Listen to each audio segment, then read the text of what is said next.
This special place, located on the traditional lands of the Whadjuk Noongar people, represents an important step in Curtin's continued action towards reconciliation and is a link to our Nowanup Bush campus that's located about 450 kilometres southeast of Perth.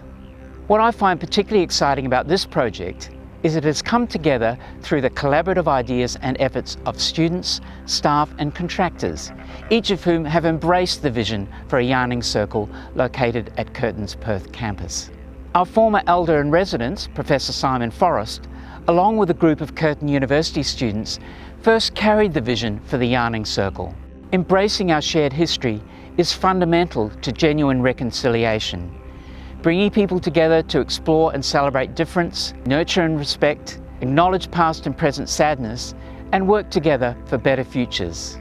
This yarning circle, with its 6-ton canopy and surrounding landscape consisting of thousands of native plants, will be a welcoming space for these difficult conversations to take place, along with on-country and integrated learning experiences for Curtin students, staff and visitors. There are some learning circles at Nowanup, there's 6 of them, and each one reflects each of the Noongar seasons.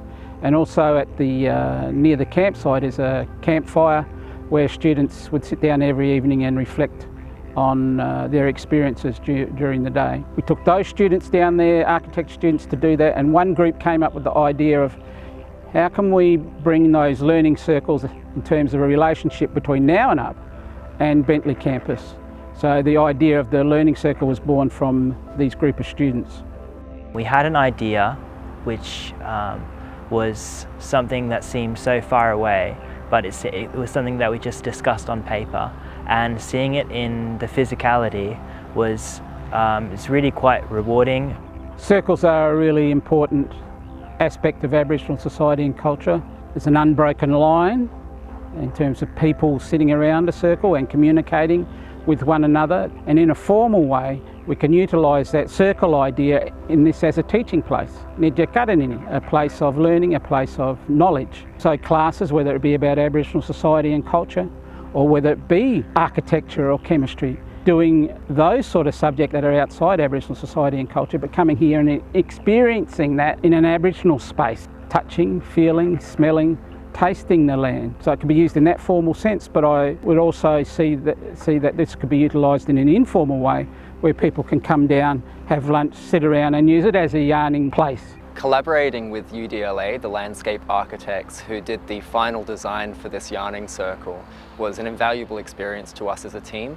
It almost doesn't feel real when you're first putting it on paper. It's just another project that you're going through the motions of doing, but then being told, no, this is actually being built, it's quite an amazing experience, and it's something that we'll look back on for the rest of our careers, saying that like, this is kind of my first project, this is where it all began. As an educator at universities for over 40 years, the development of the yarning circle is really, I feel very honoured and proud to be involved with it. Firstly, as a work integrated learning project for students to come up with the concept and idea out of being on country, being on Noongar country. That's what inspired them to come up with this concept and idea.